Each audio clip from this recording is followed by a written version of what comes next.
It was the winter break, and as tradition dictated, I traveled to my uncle's secluded cabin in the mountains. Uncle Marcus was my father's younger brother, a rugged, enigmatic man who had always been a mystery to me. His cabin, nestled deep in the snowy woods, was a place of quiet solitude, far removed from the noise of the city. This year, however, something felt off. The unease began the moment I arrived. The cabin, usually warm and inviting, felt colder, darker. The air was thick with an unspoken tension that I couldn't quite place. Uncle Marcus greeted me with his usual gruff demeanor, his piercing blue eyes scanning me in a way that made my skin crawl. His wife, Aunt Clara, was warm and welcoming, but there was a fragility in her smile, a sadness in her eyes that I hadn't noticed before. Their 2 children, my cousins, were quieter than I remembered, their laughter subdued. The first few days passed in a blur of snowball fights, hot cocoa, and board games by the fire. But as the nights grew longer, so did the shadows in the cabin. I began to notice things, small, unsettling details. The way Uncle Marcus would linger in the hallway outside my room, his footsteps creaking on the wooden floor. The way his gaze would follow me, intense and unyielding, when he thought I wasn't looking. One night, as I lay in bed, the wind howling outside, I heard it, a soft knock on my door. My heart raced, my breath catching in my throat. The knock came again, louder this time. "Who is it?" I called out, my voice trembling. "It's me," came Uncle Marcus's deep, gravelly voice.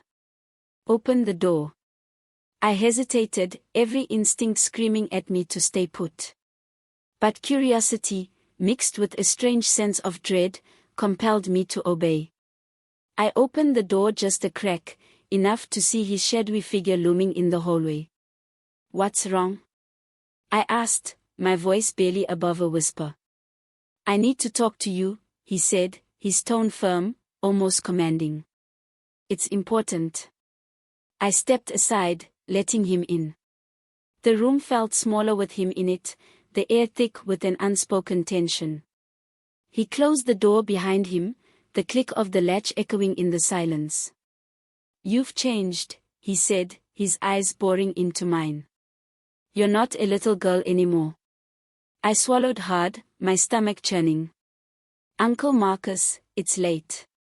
Maybe we should talk in the morning." He stepped closer, his presence overwhelming. "I can't wait," he said, his voice low and deliberate. "You don't know how hard it's been to keep my feelings to myself." I froze, unable to process what was happening. This was my uncle, my father's brother. But as he reached out to touch my face, a strange mix of fear and confusion washed over me. I didn't stop him when he leaned in, his breath warm against my skin. I didn't pull away when his lips brushed mine, hesitant at first, then more insistent. My mind screamed at me to push him away, to tell him to leave, but my body betrayed me.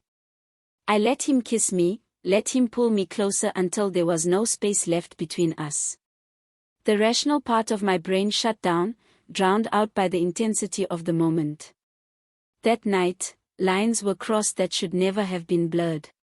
I'd like to say it ended there, that I found the strength to stop what was happening, but the truth is, I didn't. Something about the secrecy, the danger, made it impossible to resist. The rest of the holiday passed in a haze of stolen moments and whispered secrets. Uncle Marcus and I tiptoed around each other in public, our smiles a little too tight, our conversations a little too forced. But when the house was quiet, when everyone else was asleep, it was like a different world opened up. He'd slip into my room, the floorboards groaning a warning, and we'd lose ourselves in the forbidden thrill of it all. But as the days passed, the guilt began to eat away at me.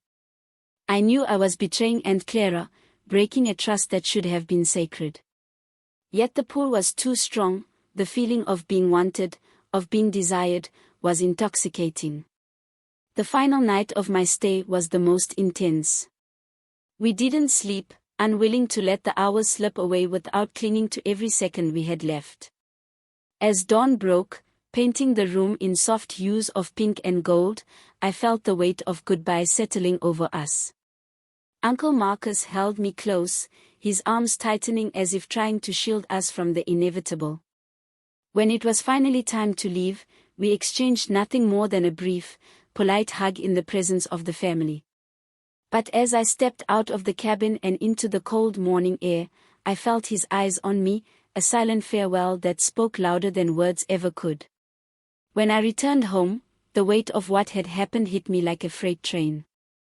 The guilt was suffocating, a constant reminder of the lines I'd crossed. Uncle Marcus tried to reach out, sending me messages that I couldn't bring myself to read. He called me, his voice filled with a longing that made my stomach churn.